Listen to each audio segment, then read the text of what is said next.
Hi friends, welcome to mini சமையல்.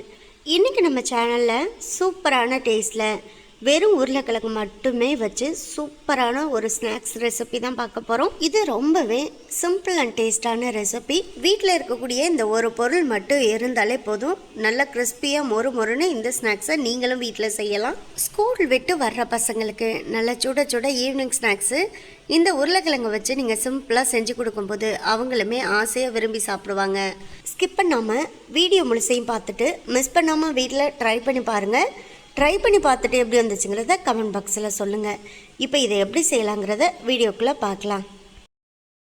அதுக்கு first ஒரு குக்கர் எடுத்துக்கோங்க. அதில் 3 மீடியம் சைஸ் உருளைக்கிழங்க சின்னதாக கட் பண்ணிவிட்டு சேர்த்துக்கங்க. இப்போ இந்த உருளைக்கிழங்க முதல்ல வேக வச்சு எடுத்துக்கணும். அதுக்காக தேவையான அளவு தண்ணி சேர்த்துட்டு குக்கரை க்ளோஸ் பண்ணிடுங்க. க்ளோஸ் பண்ணிவிட்டு விசில் போட்டு இப்போ இந்த குக்கரை அப்படியே ஸ்டவ்வில் எடுத்து வச்சு ஒரு 4லேருந்து 5 விசில் வரைக்கும் வச்சு எடுத்துக்கலாம். அப்போ தான் நமக்கு உருளைக்கிழங்கும் நல்லா சாஃப்டாக வெந்து வரும். இப்போ நம்ம வேக வச்ச உருளைக்கிழங்கு எல்லாத்தையுமே வெளியில் எடுத்துட்டோம். இது இப்போ ரொம்ப சூடாக இருக்கும். சூடு நல்லா ஒரு 15லேருந்து 20 நிமிஷம் ஆறி வந்த உடனே இந்த உருளைக்கிழங்குல உள்ள தோலெல்லாம் நீக்கி எடுத்துக்கலாம். இப்போ இதே மாதிரி எல்லா உருளைக்கிழங்கோட தோலையும் உரிச்சிட்டு தனியாக ஒரு பவுலுக்கு மாற்றி எடுத்து வச்சுக்கலாம். இப்போ உருளைக்கிழங்கு எல்லாத்தையுமே நல்லா தோல் உரித்து எடுத்தாச்சு. இப்போ பாருங்கள், இந்த மிக்சிங் பவுலில் நான் உருளைக்கிழங்கு எல்லாத்தையுமே போட்டு வச்சுருக்கேன். இப்போ இது எல்லாத்தையுமே நல்லா ஒரு மேஷர் வச்சு நல்லா மேஷ் பண்ணி எடுத்துக்கணும். இப்போ உருளைக்கிழங்கு எல்லாமே நல்லா சாஃப்டாக வெந்து தான் வந்திருக்கு. ஆனாலும் நல்லா இந்த மாதிரி மேஷ் பண்ணி எடுத்துக்கலாம். கொஞ்சம் கூட கட்டி இருக்கக்கூடாது. நல்லா நைஸாக பேஸ்ட் மாதிரி நம்ம இந்த மாதிரி மேஷ் பண்ணி எடுத்துக்கணும். அப்போ தான் இப்போ நம்ம செய்ய போகிற ஸ்நாக்ஸுக்கு பர்ஃபெக்டாக இருக்கும். பாருங்கள், இப்போ கட்டி இல்லாமல் நல்லா இந்த மாதிரி மசிச்சு எடுத்தாச்சு. இப்போ இது கூட சேர்க்க வேண்டிய மற்ற பொருட்கள் எல்லாத்தையுமே சேர்த்துக்கலாம். இப்போ நம்ம 3 மீடியம் சைஸ் உருளைக்கிழங்க மசிச்சு எடுத்து வச்சுருக்கோம். அதனால் 3 ஸ்பூன் அளவுக்கு கார்ன்ஃப்ளவர் மாவு சேர்த்துக்கலாம். கூடவே 1/2 ஸ்பூன் அளவுக்கு சீரகம் சேர்த்துக்கங்க. 1/2 ஸ்பூன் அளவுக்கு சில்லி ஃப்ளேக்ஸ் சேர்த்துக்கலாம். கூடவே வாசனைக்காக ஒரு கைப்பிடி அளவுக்கு நல்லா பொடியாக கட் பண்ண கொத்தமல்லி தலையும் சேர்த்துக்கலாம். கூடவே தேவையான அளவு உப்பும் சேர்த்துக்கலாம். இப்போ இது எல்லாத்தையுமே சேர்த்து நல்லா ஒரு சப்பாத்தி மாவு கன்சிஸ்டன்சிக்கு நம்ம பிசைஞ்சு எடுத்துக்கணும். இப்போ இதில் ஏற்கனவே ஒரு 3 ஸ்பூன் அளவுக்கு கார்ன்ஃப்ளவர் மாவு நம்ம சேர்த்துருக்கோம். உருளைக்கிழங்க நம்ம இந்த மாதிரி கை வச்சு பிசையும் போது பார்த்திங்கன்னா கையில் பிசுன்னு ஒட்டும். ஆனால் நம்ம கார்ன்ஃப்ளவர் மாவெல்லாம் சேர்த்துருக்கிறதுனால அதிக பிசுப்பு தன்மை இருக்காது. அப்படி ஒரு வேளை உங்களுக்கு அதிகமாக உருளைக்கிழங்கு வந்து கையில் ஒட்டுறது மாதிரி தெரிஞ்சால் கூட 1 ஸ்பூனோ இல்லை 2 ஸ்பூனோ அளவுக்கு கார்ன்ஃப்ளவர் மாவு சேர்த்து நல்லா இந்த மாதிரி கலந்து விட்டுக்கலாம். பாருங்கள், இப்போ உருளைக்கிழங்க நல்லா ஒரு சப்பாத்தி மாவு பதத்துக்கு இந்த மாதிரி பிசைஞ்சு எடுத்து வச்சாச்சு. அடுத்ததாக கை வச்சு லைட்டாக அழுத்தி பார்த்திங்கன்னா நல்லா சாஃப்டாக இருக்கும். பாருங்கள், இப்போ பிசைஞ்சு வச்சுருக்க இந்த உருளைக்கிழங்குலேருந்து பாதி மாவு மட்டும் இந்த மாதிரி தனித்தனியாக பிரித்து எடுத்துக்கணும். 2 பிரிவாக பிரிச்சுட்டு இப்போ பாதி மாவு மட்டும் கையில் எடுத்து நல்லா இந்த மாதிரி உருட்டி எடுத்துக்கோங்க. இந்த அளவுக்காவது இருக்கணும். அடுத்ததான் இந்த மாதிரி ஒரு கவர் எடுத்துக்கோங்க. எடுத்துட்டு கொஞ்சமாக கார்ன்ஃப்ளவர் மாவை எடுத்து பாருங்கள், இந்த கவரில் லைட்டாக இந்த மாதிரி தூவிட்டு ஃபுல்லாக அப்ளை பண்ணிக்கோங்க. அதே போல் தான் கொஞ்சம் கார்ன்ஃப்ளவர் மாவு எடுத்து பாருங்கள், ஆப்போசிட் சைடு இருக்கிற அந்த கவரையுமே லைட்டாக இந்த மாதிரி தூவிட்டு ஃபுல்லாக அப்ளை பண்ணிக்கலாம். இந்த மாதிரி பண்ணும்போது நம்ம பிசைஞ்சு வச்சுருக்க அந்த உருளைக்கிழங்க இதில் உருட்டி எடுக்கும்போது இந்த பேப்பரில் வந்து ஒட்டாது. அதுக்காக தான்.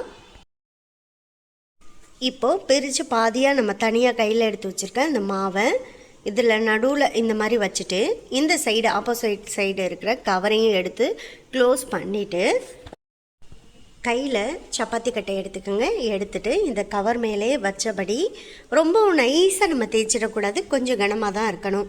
அப்போ தான் இந்த ஸ்நாக்ஸ் செய்கிறதுக்கு சரியாக இருக்கும். அதாவது ஒரு 1/2 இன்ச் அளவுக்கு கனம் இருந்தால் போதும். பாருங்கள், இந்த மாதிரி நல்லா தேய்ச்சி எடுத்துகிட்டு இப்போ பார்த்திங்கன்னா ஸ்நாக்ஸ் செய்கிறதுக்கு உருளைக்கிழங்க ரெடி பண்ணியாச்சு. அடுத்ததாக இப்போ நம்ம தேய்ச்சி வச்சுருக்க இந்த மாவுலேருந்து ஒரு வாட்டர் பாட்டில் மூடி இந்த மாதிரி எடுத்துக்கோங்க. மூடியை எடுத்துட்டு மெதுவாக இந்த ரவுண்ட் ஷேப்பில் இருக்குது பார்த்திங்களா, அதை வச்சு நல்லா இந்த மாதிரி கட் பண்ணி எடுத்துக்கலாம். கொஞ்சம் நமக்கு டிஃப்ரெண்ட்டான ஒரு ஷேப்பில் கிடைக்கும். பாருங்கள், இதே போல் தான் எல்லா பீசஸையுமே நம்ம கட் பண்ணி எடுத்துக்க போகிறோம். சிம்பிளாக வீட்டில் உள்ள ஒரு வாட்டர் பாட்டில் மூடி மட்டும் எடுத்துக்கோங்க. எடுத்துகிட்டு பாருங்கள், இப்போ மெதுவாக இந்த மாதிரி அழுத்திட்டு எடுக்கும்போது அதுவே அழகாக கட்டாகி வந்துடும். இது பார்க்குறதுக்கும் சூப்பராக இருக்கும், கொஞ்சம் டிஃப்ரெண்ட்டாகவும் இருக்கும். அதனால குழந்தைங்க ரொம்பவே ஆசையாக விரும்பி சாப்பிடுவாங்க. இதே போல் மீதம் இருக்க எல்லாத்தையுமே நம்ம கட் பண்ணி எடுத்துக்கலாம். பாருங்கள், இது எல்லாமே டிஃப்ரெண்ட்டான ஒரு ஷேப்பில் எவ்வளோ அழகாக செஞ்சு முடிச்சாச்சு. அவ்வளோதான், ஒரே பொருள், அதாவது உருளைக்கிழங்கு மட்டுமே வச்சு சூப்பரான ஒரு ஸ்நாக்ஸு. அவ்வளோதான். இப்போ இது எல்லாத்தையுமே எண்ணெயில் போட்டு பொரித்து எடுத்துக்கலாம். அதுக்காக நான் ஏற்கனவே ஸ்டவ்வில் ஒரு பாத்திரத்தில் எண்ணெயை மீடியம் ஹீட் பண்ணி ரெடியாக வச்சுருக்கேன். அதில் இப்போ நம்ம ரெடி பண்ணி வச்சுருக்கிறத ஒவ்வொன்றா சேர்த்து முதல்ல பொரிய விட்டுக்கலாம். இதை எண்ணெயில் போட்டு பொரிக்கும் போது ரொம்ப ஹை ஃப்ளேம்லாம் வச்சிடாதீங்க. லோ ஃப்ளேமுக்கும் மீடியம் ஃப்ளேமுக்கும் இடையில வச்சு வேக விடுங்க. அப்போ தான் மேலேயும் நல்ல ஒரு கோல்டன் ப்ரௌன் கலரில் செவந்து வரும், அதே சமயத்தில் உள்ளேயும் நல்லா வெந்து வரும். பாருங்கள், பாத்திரத்திலே ஒட்டாமல் எந்த அளவுக்கு சூப்பராக அழகாக மேலே மிதந்து வெந்து வர ஆரம்பிச்சிருச்சுன்னு. இதை நல்லா கரண்டி வச்சு மாற்றி ரெண்டு பக்கமே திருப்பி போட்டு வேக வச்சுக்கோங்க. ரெண்டு பக்கமும் ஒரே மாதிரி நமக்கு வெந்து வரணும்.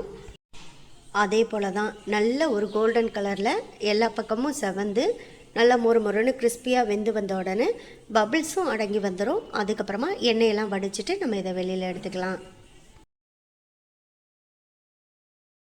பாருங்கள், இப்போ கோல்டன் ப்ரௌன் கலரில் எவ்வளோ சூப்பராக வெந்து வந்திருக்கு. அவ்வளோதான், மொறுன்னு கிறிஸ்பியாக வெந்து வந்துருச்சு.